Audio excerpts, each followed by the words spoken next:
decíamos, nos acompaña ya Gabriel Yepes. Él es coordinador de Artes Vivas del Museo Universitario del Chopo y nos hablará de la primera edición de Bullshed, donde 20 creadores de España, Uruguay, Brasil, Chile y México, es decir, 5 naciones, presentan sus obras, pero sobre todo hacen una reflexión sobre los procesos creativos, particularmente los procesos contemporáneos. Gabriel, qué gusto recibirte. Gracias por acompañarnos. Gracias, Alejandro.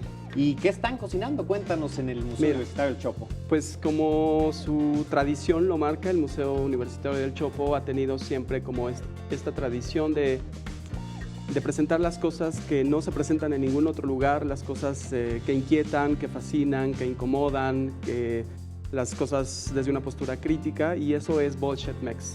Es la continuación de los trabajos de procesos creativos escénicos que se llevaron a cabo el año pasado en el Teatro Pradillo de Madrid. Bien. Y nos trajimos 18 obras para presentarlas en México del 22 al 27 de agosto. Entonces, eso es Bullshed. ¿Y cómo las eligieron? ¿Cómo hacer la curaduría para, pues, justamente enriquecer la cartelera cultural mexicana?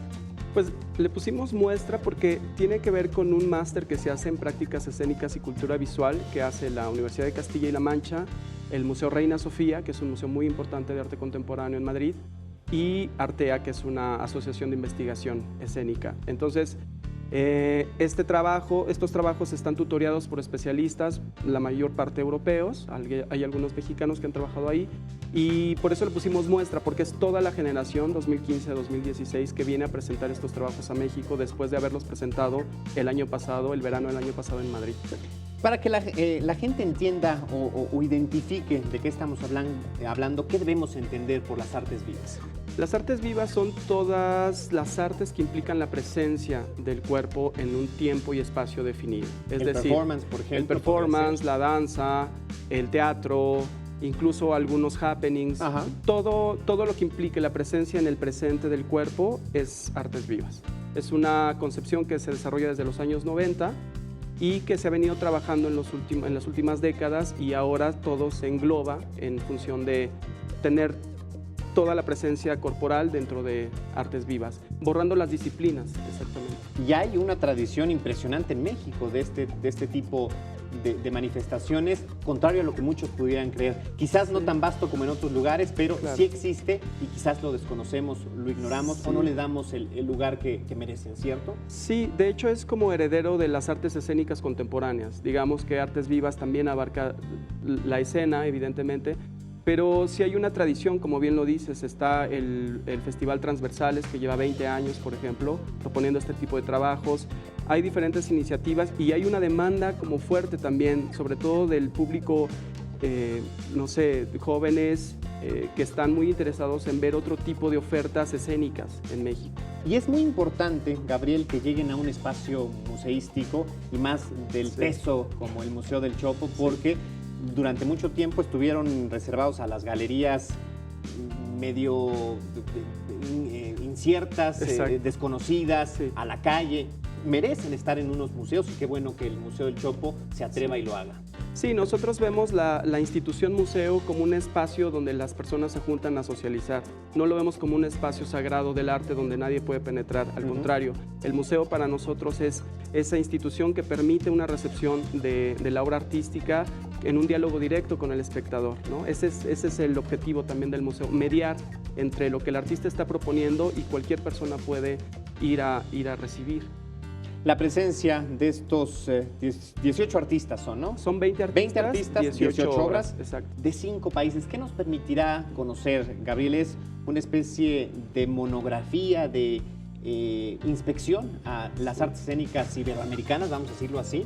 En cierta forma sí, pero cada una de las propuestas cuando hablamos de procesos de investigación-creación, tienen que ver con una temática que es muy personal y muy propia a cada uno de los intérpretes.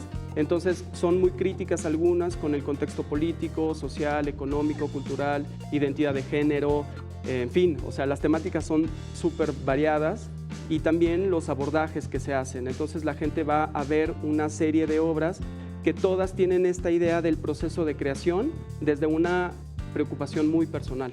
A pesar de ser de hace un año y de ser, pues, particularmente pensadas originalmente para un espacio español, encontraremos universalidad y nos identificaremos con ellas. Absolutamente. El lenguaje de las artes vivas actualmente tiene un diálogo como el mundo es, ¿no? Ya globalizado absolutamente.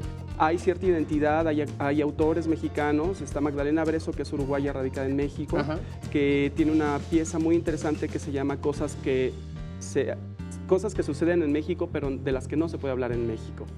Y entonces es diferente ver cómo esto se presenta en Madrid con un público que desconoce muchas de las situaciones por las que pasamos en México, y presentarlo en México cambia completamente la recepción.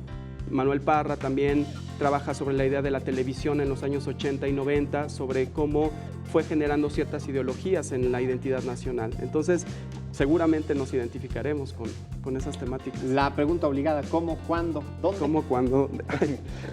Mira, nosotros vamos a estar a partir del 23 de agosto, y son 5 días súper intensos. Nosotros invitamos a la gente que llegue antes de las 6 de la tarde, y va a estar abierto el museo y la sala y los espacios del museo, entrada libre. Los 5 días. No hay pretexto.